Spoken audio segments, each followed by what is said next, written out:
Ton cerveau ne fuit pas l'échec. Il le dévore comme la donnée la plus précieuse qui soit.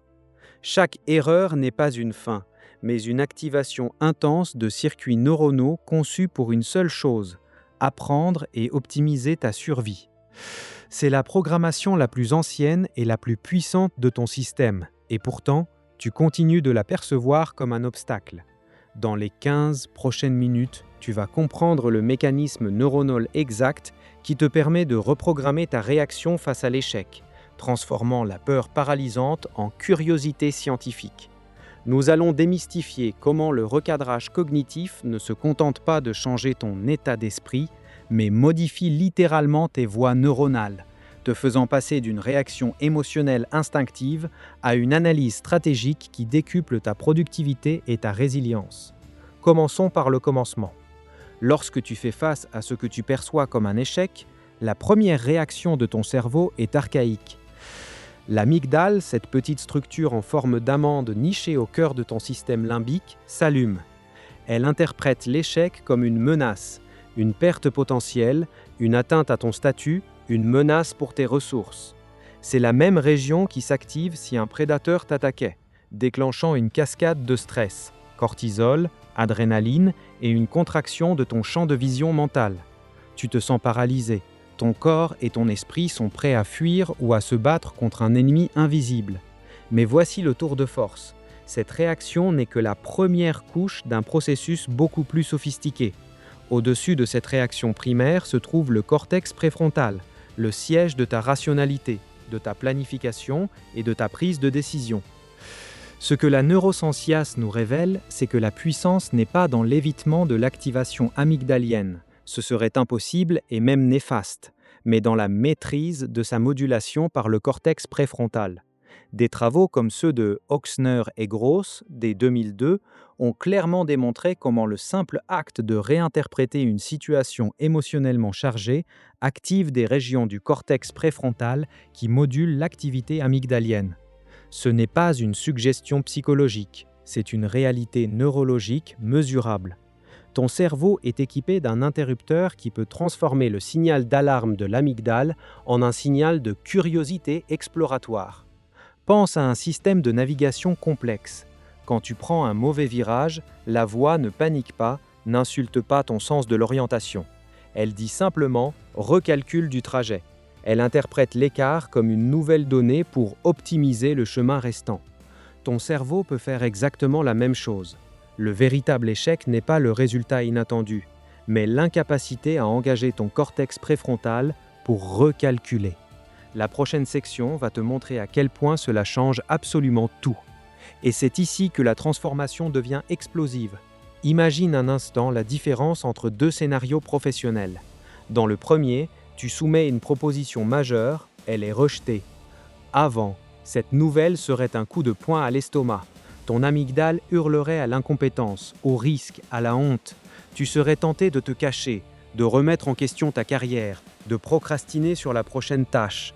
Tes voies neuronales de la peur seraient renforcées, rendant la prise de risque encore plus difficile la prochaine fois. Tes projets s'empilaient, inachevés, sous le poids de la paralysie. Combien de projets as-tu abandonnés parce que la première difficulté t'a semblé insurmontable? Maintenant, voyons le nouveau toi. La même proposition est rejetée, mais cette fois, ton cortex préfrontal entraîné intercepte le signal de l'amygdale. Il dit « intéressant », une donnée inattendue. Qu'avons-nous appris? Tu respires, tu te rappelles que ce n'est pas un jugement final, mais une étape. Tu ne te sens pas moins compétent, mais plus informé. Tu engages les mêmes circuits que ceux qu'un scientifique utiliserait en laboratoire. Identifier la variable, analyser les résultats, formuler une nouvelle hypothèse. Des recherches pionnières menées par Wolfram Schultz dès 1990 ont mis en lumière le rôle essentiel de la dopamine dans ce processus d'apprentissage par erreur, où l'écart entre le résultat attendu et le résultat réel devient un signal puissant pour l'adaptation. Chaque ajustement, chaque petite amélioration basée sur cette nouvelle donnée déclenche une libération de dopamine. Ce n'est plus la réussite finale qui t'apporte la récompense, mais le processus même de résolution de problèmes. Cela crée une boucle de renforcement positif où l'échec devient un déclencheur de motivation. C'est comme si chaque pierre sur le chemin, au lieu de te faire trébucher, se transformait en un propulseur. Tes projets avancent désormais avec une clarté insoupçonnée, nourris par une énergie inépuisable. La différence n'est pas seulement psychologique, elle est neurochimique. Ton cerveau, auparavant esclave de la peur, est désormais ton allié le plus puissant, constamment à la recherche de données pour affiner ta trajectoire. Alors, comment concrètement transformer cette connaissance en action? Voici 3 techniques ancrées dans la science de ton cerveau que tu peux appliquer dès aujourd'hui. Premièrement, la rétrospective post-échec de 5 minutes. Dès que tu perçois un échec, un email mal formulé, un projet qui ne décolle pas, une idée rejetée, accorde-toi exactement 5 minutes. Pas une de plus, pas une de moins. Pendant ces 5 minutes, prends un carnet ou ouvre un document numérique et note 3 choses. 1. Le fait objectif de ce qui s'est passé, sans émotion, comme une observation scientifique. 2. 2 hypothèses précises sur les raisons potentielles de ce résultat. Et 3. Actions concrètes et mesurables que tu peux entreprendre pour la prochaine tentative. Ce protocole court et structuré court-circuite le circuit de l'amygdale en forçant ton cortex préfrontal à prendre le dessus avant que la panique ne s'installe. Il transforme l'émotion paralysante en une tâche cognitive gérable, entraînant littéralement tes neurones à réagir avec analyse plutôt qu'avec anxiété. Deuxièmement, le changement de vocabulaire neuronal. On te dit souvent d'être positif. Non, sois précis. Ton cerveau est profondément influencé par les mots que tu utilises. Cessez de dire « j'ai échoué » ou « c'est un échec ». Remplace ces phrases par « c'est une donnée inattendue » ou « j'ai appris une nouvelle limite » ou « c'est un résultat non conforme à l'hypothèse initiale ». Ce n'est pas de la sémantique de surface, c'est un recadrage linguistique qui modifie les étiquettes émotionnelles associées à la situation. Le mot « échec » active des réseaux neuronaux liés à la douleur et à la perte. Les expressions de données ou apprentissage activent des réseaux liés à la curiosité, à la découverte et à la résolution de problèmes. C'est une reprogrammation directe de ton dictionnaire cérébral. Troisièmement, la visualisation de la courbe d'apprentissage dopaminergique. Avant de te lancer dans une tâche complexe ou un objectif ambitieux, prends un moment. Ferme les yeux. Au lieu de visualiser uniquement le succès final, visualise le chemin. Visualise les petits obstacles inévitables, les moments où les choses ne se passent pas comme prévu. Mais surtout, visualise-les non pas comme des murs, mais comme des tremplins ou des marches d'un escalier.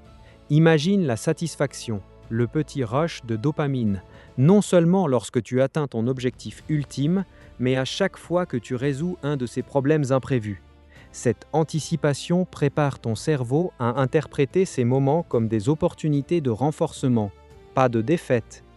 Elle programme ton système de récompense pour qu'il trouve de la valeur et du plaisir dans le processus d'ajustement et d'apprentissage, et pas seulement dans la ligne d'arrivée.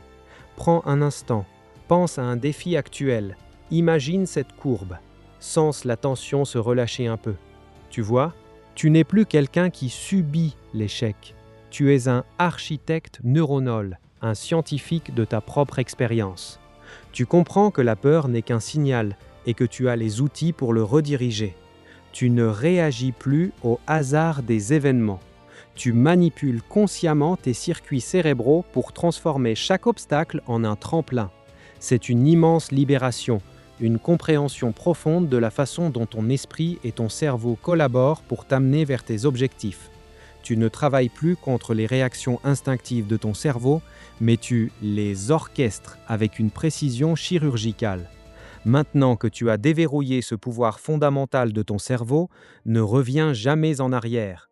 Continue de sculpter tes voies neuronales avec chaque échec transformé en données précieuses. Applique ces techniques avec rigueur et observe comment ta résilience et ta capacité à atteindre tes objectifs s'accélèrent de manière exponentielle. L'aventure ne fait que commencer, et prépare-toi, car ce que nous allons explorer ensuite va bien au-delà de la résilience. C'est une révolution complète dans la façon dont tu perçois et agis sur ta réalité.